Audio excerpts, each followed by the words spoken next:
guys, it's Tom. Welcome back, and if you're new, welcome. Thanks so much for stopping by. I really appreciate you. So, first and foremost, Happy New Year. If you're watching this now, it's January 1st. I did record it on New Year's Eve, so, I don't plan on going anywhere, so why not get my books rolling for the new year, right? Right. So, a couple things to go over. First, I have a card that I finally checked my P.O. box for. So I'm going to go ahead and open it. It is a Christmas card from Lou David. Thank you so much, Lou. And it says, when you realize who he is, you will understand why he came. May the light of the Lord shine on you this blessed holiday season, Todd and family. May all of your holidays be a memorable celebration. Merry Christmas and Happy New Year from Lou. They were, Lou. Thanks so much. Hopefully you guys had a great one. And then on the inside, that's what it looks like. And then she stamped it. But she sent some goodies. So we got a couple tags. That one. Got cute.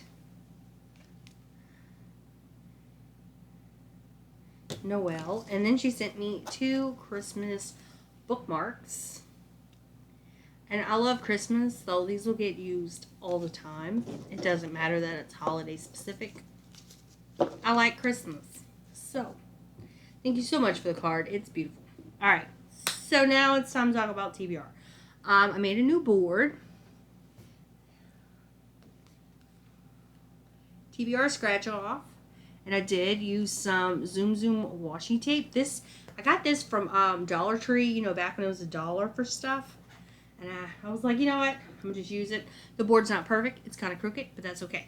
So basically, if you've never been here for a TBR game with me, I started TBR scratch off. And basically, under each gold little piece, I'm going to scratch it with a coin. Underneath it is going to be a prompt. Therefore, I have to find a book to match said prompt. Originally, when I did this, I used dice, and then I switched the cards, and I said, you know what, I'm getting rid of all that, and I got numbers in one of the coffee cups that I won from the library reading challenge. So I got that, and each prompt is numbered, so we're just going to scratch that one off, and we're going to set, get a book to set to that prompt. So that's that. We'll start that in a minute. But then, I don't know if you guys remember or not, I made a video about a reading journal that I wanted to do.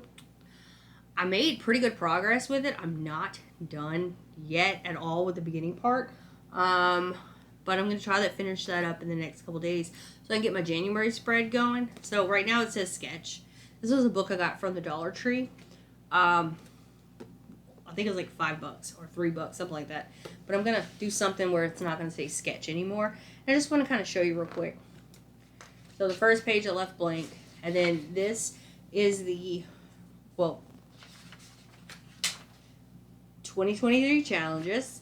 And then these pages are the 52 books in 52 weeks challenge.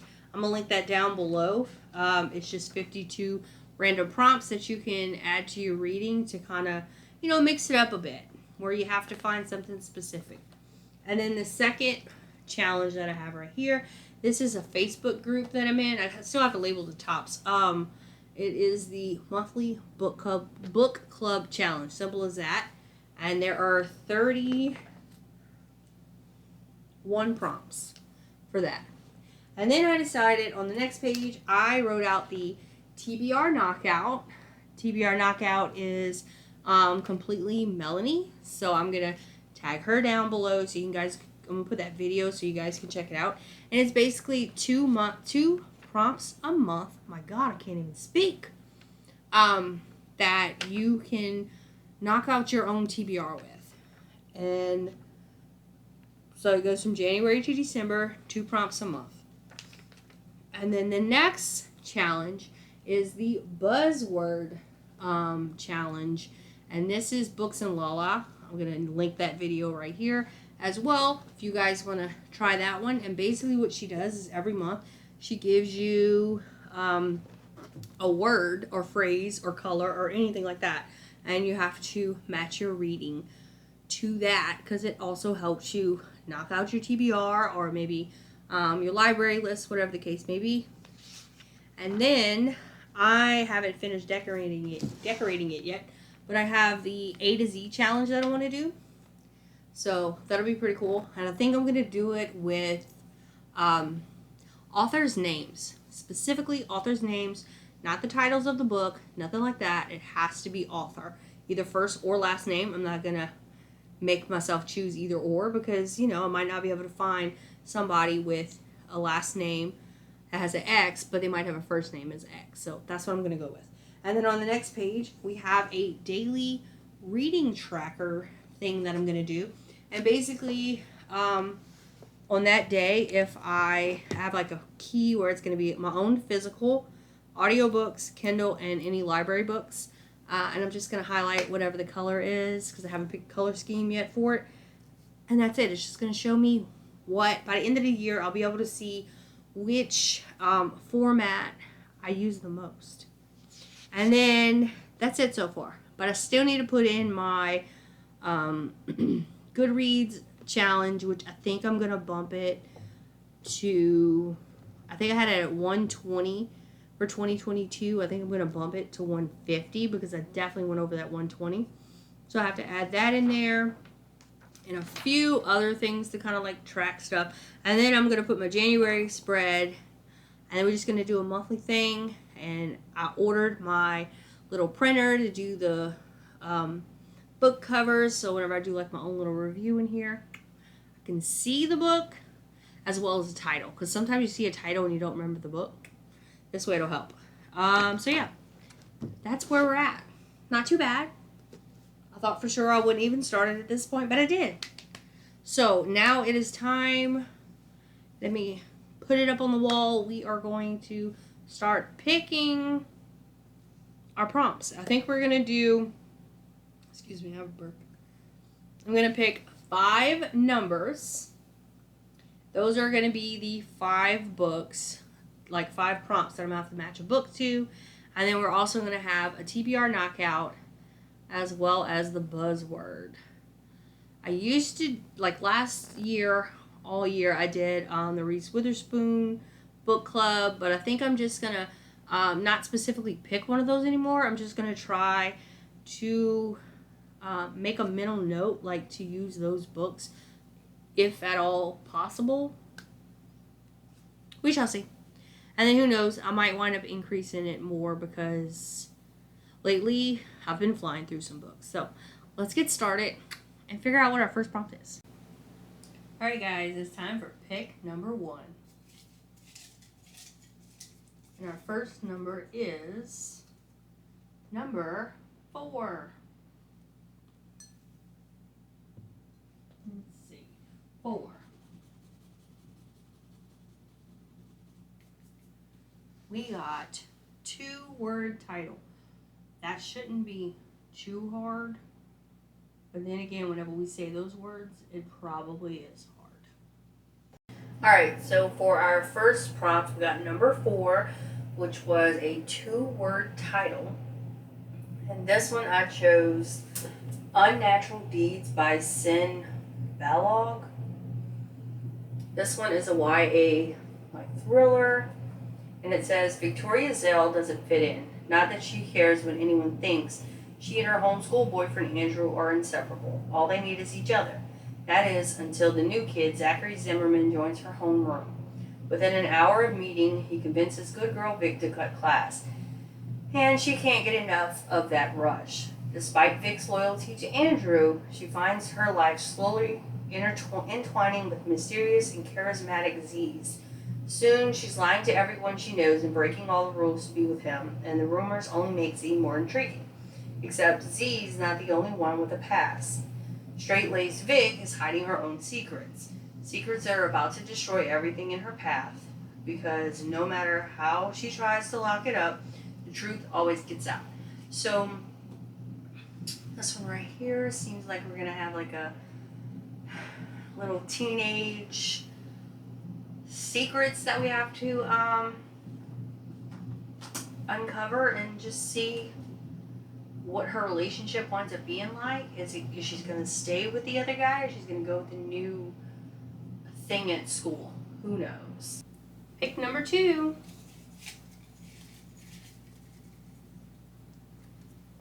Number 22. Let's see. 22.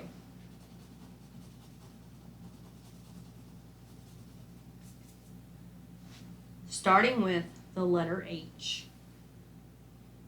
Letter H. For number 2, we got number 22, which was the letter H, sorry. Just as long as it starts with the letter H, so I took a gander through my shelves, couldn't really find anything. So we went to the Kindle. In the Kindle, I have a book I purchased, I don't even know how long ago, Hexes and Hot Flashes, a paranormal women's fiction novel. So, seems like it's going to be pretty funny. The only problem is it's starting a new series. It's 8 books in the series, and this one is by Lisa Manifold. 6 months ago, I lost my husband. 6 hours ago, I found out he had another family. 6 minutes ago, my life changed forever. So this is about her 45th birthday. She planned to treat herself to a spa day with her bestie. But instead, her late husband's insurance broker drops by to let her know that not only is she still widowed, but her husband's insurance policies are going to be paid to his other wife and his other family. So happy birthday to me. Shell-shocked and still 45, my spa day becomes wine night as I attempt to drown my sorrows with music and dancing. The next thing I know, I'm being romanced by an Indiana Jones wannabe who arrives like a dervish to sweep me off my feet. One thing leads to another, but before anything happens, Indy goes missing. The place is trashed, and I've got myself a glowing snake tattoo that seems to be talking to me about magic, curses, and a hex that is going to kill me. I'm guessing Indy is her best friend.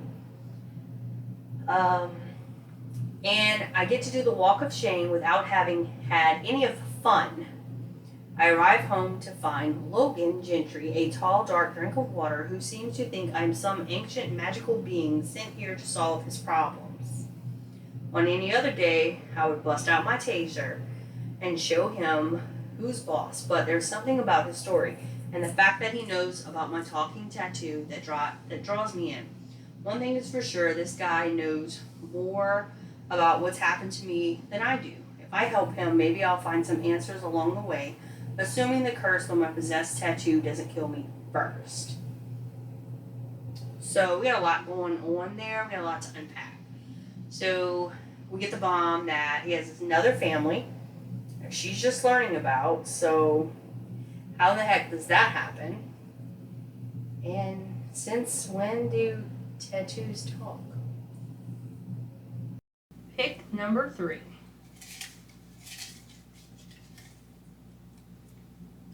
Number 19.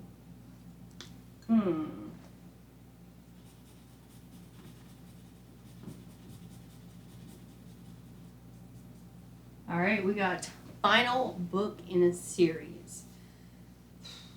Now I have to see which series I am that far ahead on that there's only one book left. I don't think I'm that close to finishing any series yet. Meh. So for this number 3, we got number 19 on the board. And this one was the final book in a series. So after a lot of pondering and looking through stuff, I don't know if you guys remember, I started the book Boyfriend series by Claire Kingsley. I read the first 2. There's still a third one. So final book of that series is called Hot Single Dad. And this one is about a man. I don't think they don't say his name in the synopsis, but basically he has a child. His wife passed away because of a car accident. He is I think an open heart surgeon, He's a doctor of some sort. I think it said surgeon. So anyway, his wife died.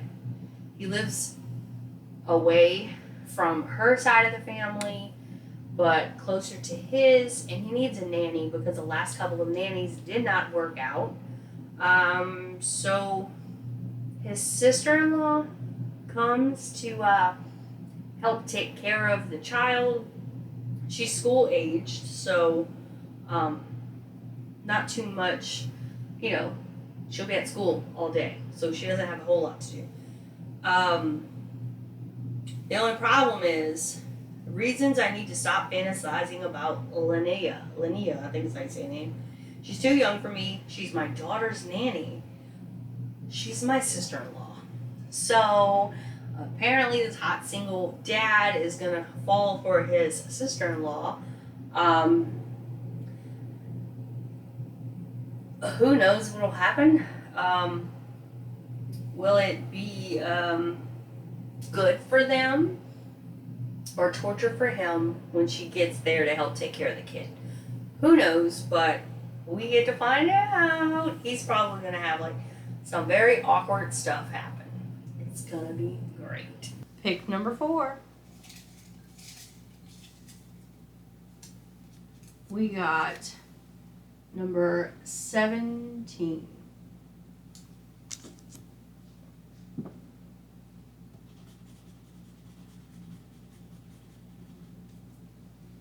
Book about secrets. Shh.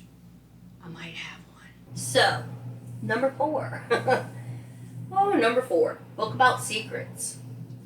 This one could have worked for the first one that I showed you guys, the unnatural deeds. That would have worked because there's secrets in there. But I found a different one. Digging through the Kindle again. This one's been on my Kindle for quite some time as well. This one is called Until Death Do We Part.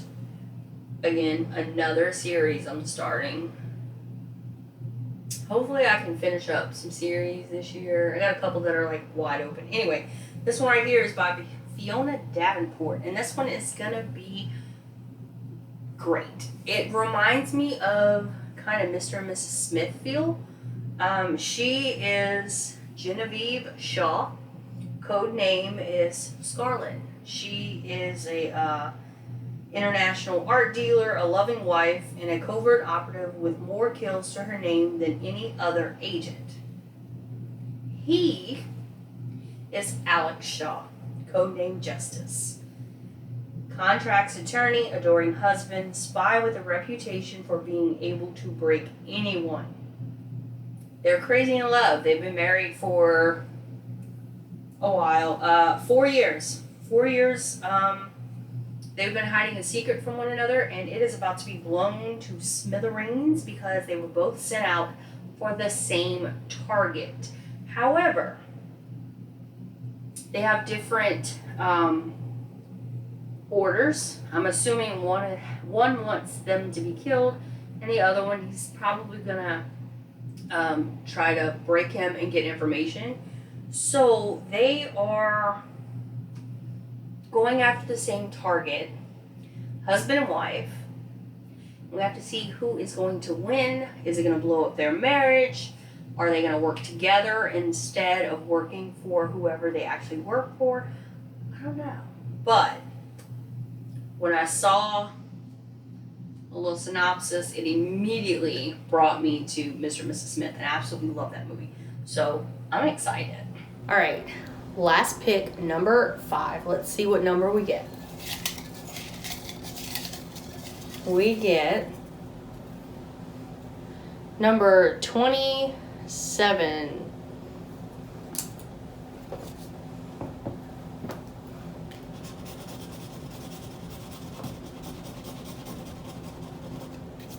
Oh, this will be easy. It says book with a dedication. Most authors put dedications, so I think we are good. And then for our 5th pick, which was number 27, book with a dedication, I chose Rush by Maya Banks. This is book 1 of the Breathless trilogy. I've seen some good review, like people talking good about this book, but I've also seen some negativity. So I'm not sure how this series is going to go. So we're going to start it and see exactly my feelings on that. So this is about Gabe and Mia. Gabe saw Mia walk into the grand opening of his hotel, like the ballroom for his hotel. Problem is, he's kind of always harbored secret feelings for her because she is his best friend's little sister. Flip the script. Mia has harbored feelings for Gabe. He has starred in a few of her fantasies. There's a 14-year age gap, so I'm doing an age gap in here. And, yeah, so it says, as Gabe pulls her into his provocative world, she realizes there's a lot she doesn't know about him or how exacting his demands can be. Their relationship is intense and obsessive, but as they cross the line from secret sexual odyssey to something deeper, their affair runs the risk of being exposed and is vulnerable to a betrayal far more intimate than either expected. So, we got some stuff going on. We gotta keep it a secret from the big bro. Will it work? Probably not. You know the age gaps always get caught. But we'll find out. Okay, so Buzzword and TBR Knockout. Buzzword is life and death. And basically you just include the word life and death or death in the title and you pretty much met the criteria. There are a few other words that would work, like living, life, living, live, death, maybe dying would work, something along those lines. Anyway, so for this one I picked Until Death Do We Part by Fiona Davenport because death is in the title. So we're going to go with that one, and plus it's already on my TBR, so way to go. Secondly, TBR Knockout. So the first prompt is book with only words on the cover. So for that one, I chose Mine by Courtney Cole because it's pretty much the only words. It's like a white background. So I picked this one. And this one is about Tessa. Tessa Taylor unlocked her husband Ethan's eye patch, discovered nude photos from a 26-year-old bombshell named Lindsay. Her seemingly perfect life came to a screeching halt. With the hurricane barreling toward Florida, of course Florida, and Ethan stuck on a business trip, Tessa finds herself imprisoned in her own home with a choice to make. Does she ride out the storm until she can confront Ethan in person, or does she take matters into her own hands? Increasingly restless and desperate for revenge, Tessa resolves to act, and when she lures Lindsay over shortly thereafter, there's no turning back. What ensues is a battle of wills between two well-matched opponents, blinded by love for the same man, but driven by demons of their own. Like storm-ravaged Florida, neither woman will be the same when the sky is clear. He's mine. Both wife and mistress would stake their lives on it, but only one of them can be right. So, we have a wife who is determined to be like, look, you little hussy, this is my man, you need to leave him alone. So again, seems like maybe, I don't know how old Tessa and her husband are, but it seems like there might be a younger woman. So who's gonna fight to the death for this man? I don't know. And will they survive this hurricane? Will their houses? I've been through hurricanes. Like, that would be my concern. Is the hurricane going to take my house? Is it going to flood? But no, she's worried about her man, so whatever. And then for the second TBR Knockout prompt, a mostly white cover. Rush has a lot of white, so I'm using that one. And it's also already on my TBR, so we didn't actually have to add on that one. So yeah, I'm super excited. So that is 1, 2, 3, 4, 5, 6 books. Wind up with 6 books with 8 prompts. So not bad at all. Now, as I talked about before, I am going to do the A to Z challenge with the author's name. So in this case, anything that is on my actual TBR will not be used for the A to Z challenge. However, the one book that I do have that's not on my TBR, because my TBR Knockout and Buzzword, I'm not saying they are officially like my TBR prompts. It's extra, like another challenge. So for that one, I think I'm going to use Courtney Cole. So letter C will be knocked out for the A to Z challenge because it's not on my official like list of prompts for my TBR game. So that's how I'm going to do that. So anything that is part of Buzzword or TBR Knockout that I didn't, use the same books for off the TBR, that'll be for that little thing. And then one more thing, and then I'll let you guys go. Last year, 2022, yeah, I did the Claire Kingsley challenge as well. She sends out 3 to 4 prompts depending. I'm not sure if she's doing it again, but if she does, I'm not 100% sure yet if I'm going to participate. And the only thing that I think what I'm going to do, maybe it's like a little added bonus, I'm not going to make a prompts page for like the challenge section. I'm just going to write those in for the month of January. And if I fill them, I fill them. I don't. And like February, so on and so forth. So, like I said, I don't know if I'm going to do hers yet. But the option is still there if I choose to. So, that is what is on my TBR. Have you read any of these books? Let me know if you liked them or not. And yeah, so thanks so much for watching. I will see you all next time. Bye, guys.